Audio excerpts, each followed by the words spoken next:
Thanks mainly to their distinctive masks, plague doctors have remained a symbol of horror for hundreds of years. Depicted in all forms of art, from paintings to video games, these bird-like professionals have never really escaped the public consciousness. Despite their popularity, or perhaps because of it, there are many misconceptions about plague doctors. Next, we will separate fact from fiction. Fact number 8. Black Death. Although plague doctors were clearly and repeatedly associated with the Black Death, in general, zero doctors wore beak masks during this period. The Black Death is the name of the largest pandemic in human history, which claimed the lives of up to 200 million people from 1346 to 1353. Since then, scientists have been trying to identify the disease itself, and bubonic plague has long been considered the most likely culprit. The plague doctors in their famous robes did not appear until 1619. The costume was designed by Dr. Charles Delorme. Even then, it was not widely used until several decades later, during the plague of 1656. The most likely explanation for why these costumes became associated with the Black Death is the suspicion that the cause was the bubonic plague. However, this theory has been called into question in recent years. Fact number 7. View. These costumes may not have existed at the same time as the Black Death, but they did exist eventually. So the obvious question is, why? Basically, this was humanity's first attempt at the hazmat suit.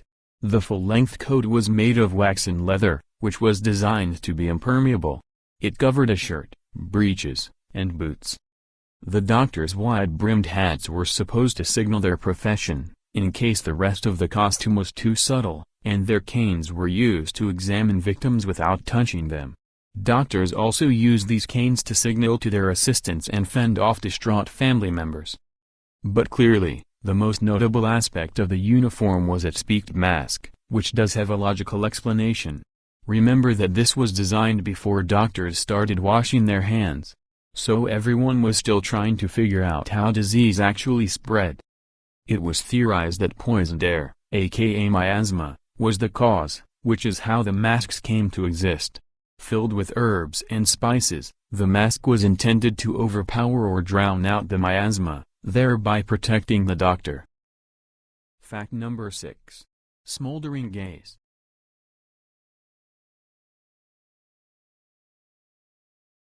While patients obviously had it rough during the plague, their doctors didn't have it much better. In addition to the risk of contracting the disease, as well as the social stigma, they had an unpleasant experience just wearing the uniform. Anyone who has ever worn a mask for Halloween knows how gross and annoying it can be after a few hours. The design of these plague masks made it almost impossible for the doctors to speak to other people, which added to the already notable loneliness of the profession. However, for a small group of French doctors, spittle and prattle were probably not as concerning as the fires inside their masks. Building on the theory of miasma, some plague doctors in France set the scented material inside their masks on fire in the hopes that the smoke would help to clear the bad air. Fact number 5. Everyone is treated.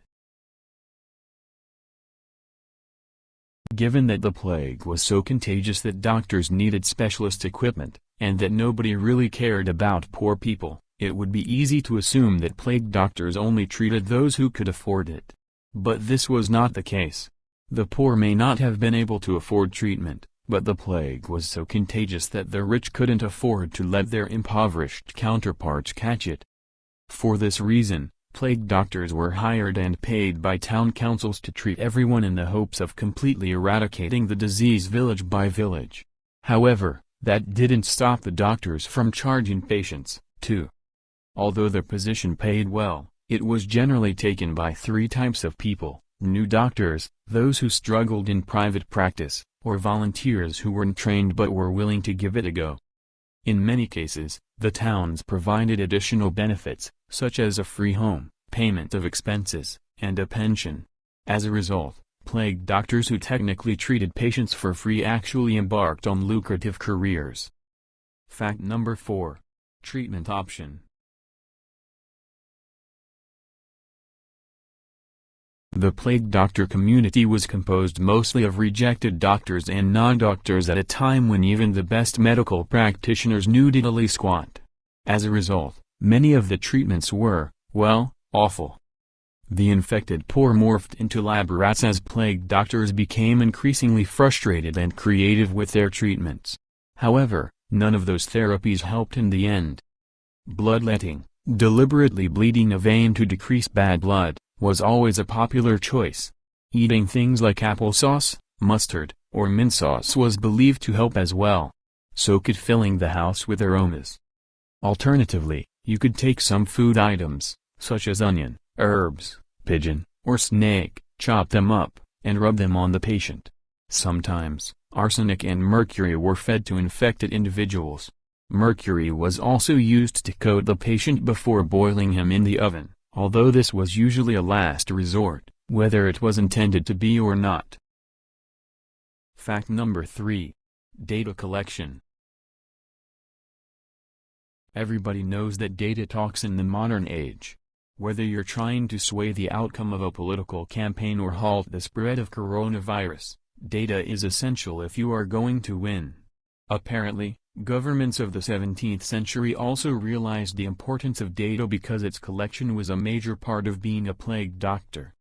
You can imagine the kind of data they collected: suspected cases, confirmed cases, fatalities, cured patients, and more. This allowed plague doctors to start ruling out ineffective treatments, although they never really zeroed in on therapies that worked. It was unusual for the time, but they also performed autopsies to learn more about the effects of this condition on the human body. As they were often with patients in their final moments, plague doctors were also required to record wills and testify in court if needed. Of course, plague doctors were amateurs when compared to data collectors in today's world.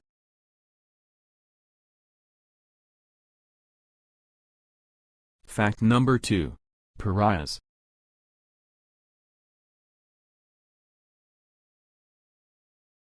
In societies across the world, doctors have almost always been held in high regard. Among the most well-educated members of society, they can alleviate your suffering and save the lives of your loved ones. All of this usually makes them popular.